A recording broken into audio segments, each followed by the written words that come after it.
Bonjour, je m'appelle Xavier et je suis en première SSI au lycée Vauvenargues et avec mes collègues Antoine, Ryan, Tientan, nous allons vous présenter notre TPE que nous avons réalisé cette année. Notre TPE, on a choisi de le faire sur le thème d'un volet automatisé. Notre problématique pour ce sujet, ça va être comment automatiser des volets battants. Donc pourquoi est-ce qu'on a fait ça? Tout simplement parce que cette tâche peut paraître fastidieuse pour certaines personnes, voire même difficile ou impossible dans certains types de handicap. Donc pour la conception de ce produit, nous aurons certains objectifs, comme concevoir un automatisme. Le mécanisme doit être à l'intérieur du monde.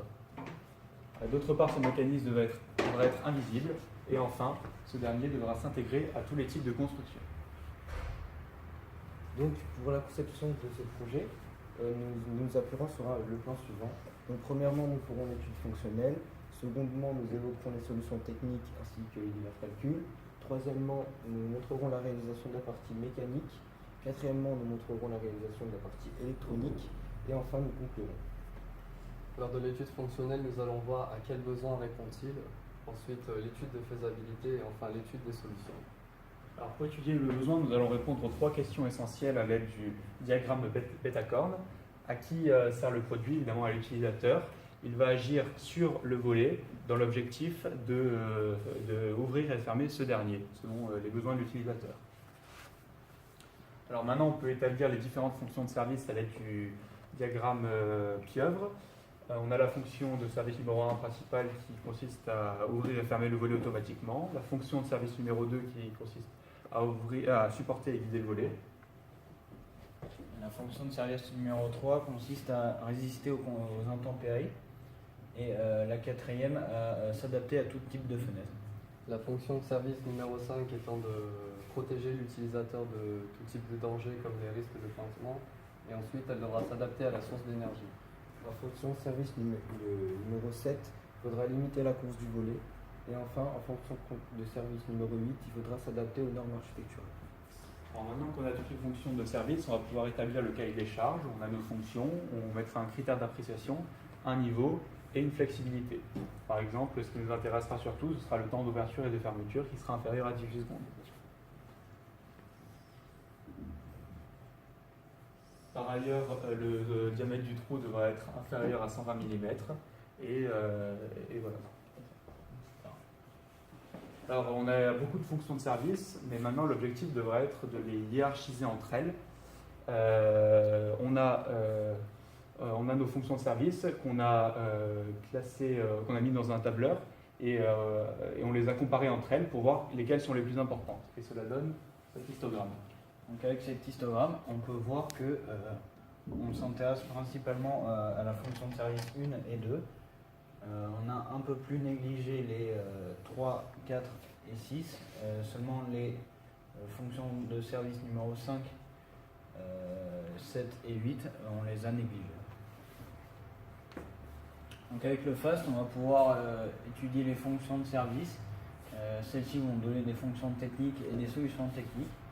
Donc la première, ouvrir et fermer le volet. Elle se subdivise en 3 parties. Donc déplacer le volet. Elle-même se subdivise en 4 parties. Donc la première, traiter les informations à l'aide d'un microprocesseur. La deuxième, acquérir les informations à l'aide de capteurs et de boutons poussoirs. Ensuite, il faudra transformer l'énergie grâce à un moteur à courant continu. Et enfin, il faudra adapter cette énergie grâce à un réducteur de vitesse. En fonction technique numéro 2, c'est de pouvoir supporter le poids du volet, ici à l'aide des gonds et de pentures. Ensuite, limiter le mouvement de celui-ci grâce aux boutées mécaniques. Donc on peut résumer notre analyse fonctionnelle grâce à la chaîne d'énergie et d'information, où on a la partie opérative qui est reliée à la partie commande. Donc on va devoir acquérir les informations, la vitesse du vent et les consignes de l'utilisateur, à l'aide des boutons poussoirs et manomètres, qui seront traités par le microcontrôleur Arduino Uno, communiquer à la partie opérative à l'aide de ports input-output de l'Arduino et le moniteur série pour communiquer à l'aide d'un message texte ce qu'a traité, quelles informations ont été traitées. Seront envoyées à la chaîne d'énergie, qui sera la partie opérative qui sera alimentée par la prise secteur EDF, distribuée à l'aide d'un relais, converti à l'aide, comme on l'a dit, d'un moteur électrique à courant continu. Et on transmettra cette énergie à l'aide d'un réducteur et d'une vis sans fin dans l'objectif d'un mouvement rotatif d'une position initiale à une position finale. Donc maintenant on passe à la partie calcul. Donc pour ça on a émis certaines hypothèses.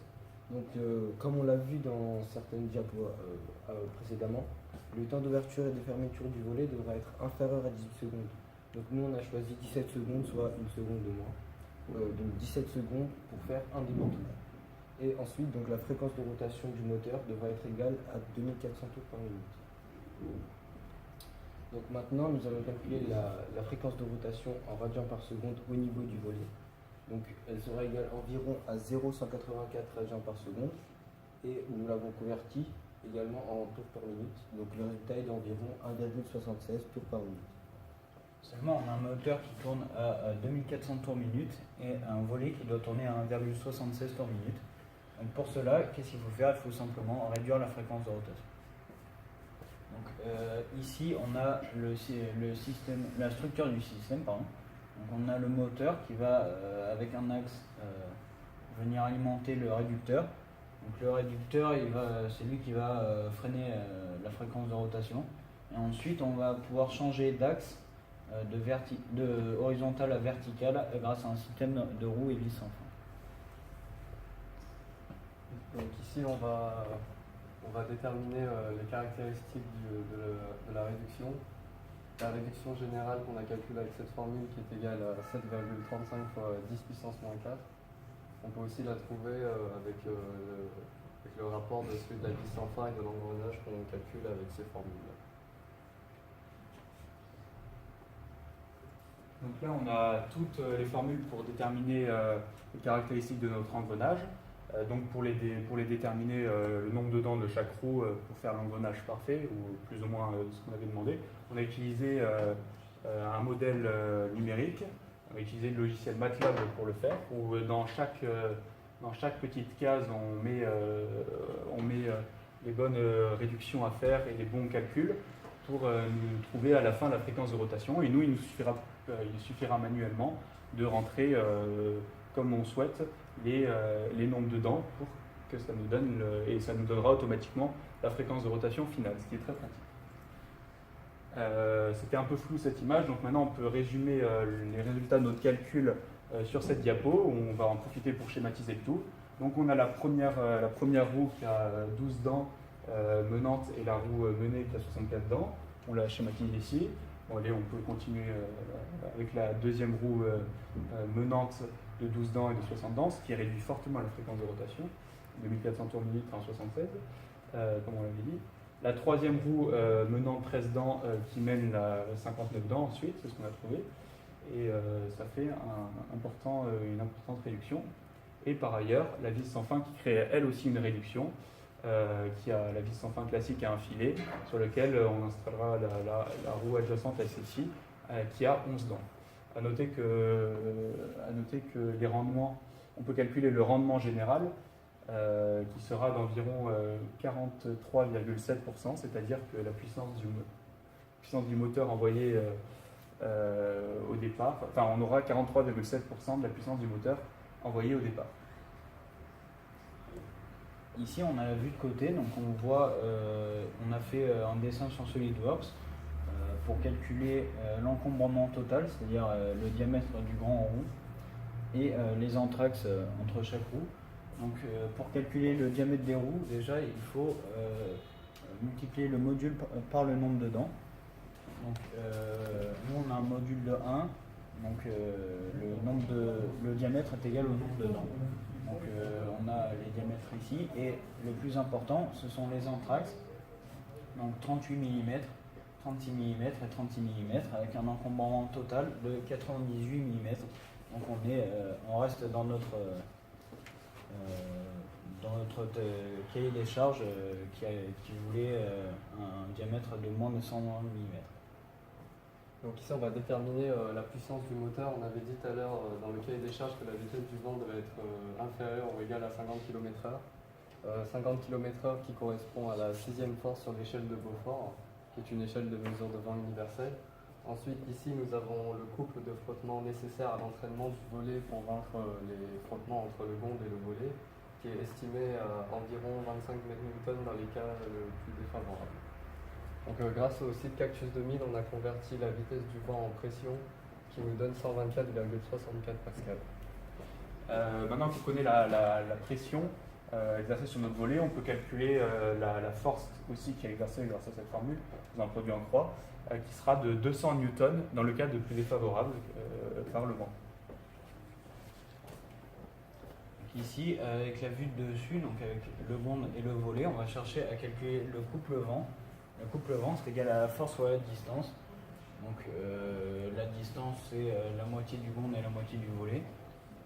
Donc cette force, elle est égale à 86 mètres newton. Et avec ça, on va pouvoir, en additionnant le couple vent et le couple de frottement, calculer le couple total qui s'élève à environ 110 mètres newton. Donc maintenant, on va chercher à déterminer la puissance nécessaire du moteur pour entraîner le volet. On peut la calculer facilement, la puissance à l'entrée du moteur, en multipliant la fréquence de rotation par le couple total. Donc ça fait un résultat de 19,32 watts. Sauf ce qui nous intéresse, c'est pas ça, c'est la fréquence du moteur au départ. Et vu qu'on avait dit qu'il n'y avait que 43% qui sont envoyés, qui sont reçus à la sortie de l'engrenage, on peut déterminer facilement la puissance, grâce à un produit en croix encore, la puissance du moteur nécessaire. Et celle-ci est de 45 watts. Donc maintenant qu'on a effectué tous ces calculs, on va passer à la partie électronique. Nous allons voir comment commander l'ouverture et la fermeture des volets de manière plus simple. Donc nos objectifs principaux étant de commander le mouvement du volet grâce à des boutons poussoirs et ensuite bloquer le système si le vent est supérieur à 50 km/h. Donc on l'a réalisé à l'aide du logiciel Proteus qui nous a permis de simuler notre partie électronique. Là, on lance la vidéo.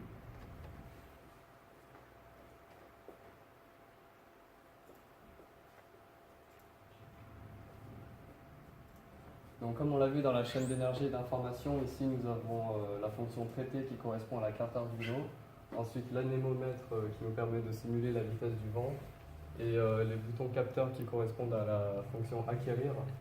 L'anémomètre va interagir avec l'oscilloscope qui va nous envoyer en Heurt, qui va nous afficher en Heurt les signaux de l'anémomètre. Le virtual terminal agit avec la carte Arduino. Et enfin, ici, nous avons la chaîne d'énergie qui est un pont en H pour permettre au moteur de tourner dans les deux sens. Ici, on peut voir qu'on a monté la vitesse du vent à 60 km/h et le virtual terminal nous affiche bien 60, ensuite 75 et 75. Donc, comme on l'avait dit, si la vitesse du vent était supérieure à 50 km/h lorsqu'on appuie sur le bouton d'ouverture, on peut voir que le moteur ne fonctionne pas. On peut voir qu'il nous affiche d'ailleurs que la tâche est impossible. Pareil pour le bouton de fermeture. Et là, on l'a baissé à 40 km/h. Le virtual terminal nous affiche toujours la bonne valeur. Et lorsqu'on appuie sur le bouton d'ouverture, on peut voir que le moteur se met à tourner.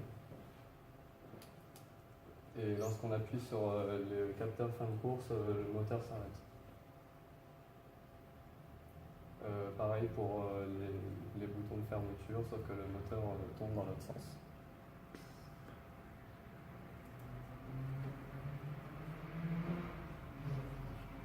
Donc en conclusion, on peut dire qu'on a réussi quand même à automatiser de manière convaincante un volet battant, en automatisant le mouvement. Par ailleurs, on a réussi à contrôler simplement l'ouverture et la fermeture de ces derniers, à l'aide, comme on l'a vu dans la partie électronique. On a réussi à avoir un mécanisme peu spacieux et qui s'adapte à tout type de construction. Par contre, on aurait pu par exemple intégrer une cale d'arrêt automatique pour la position ouverte.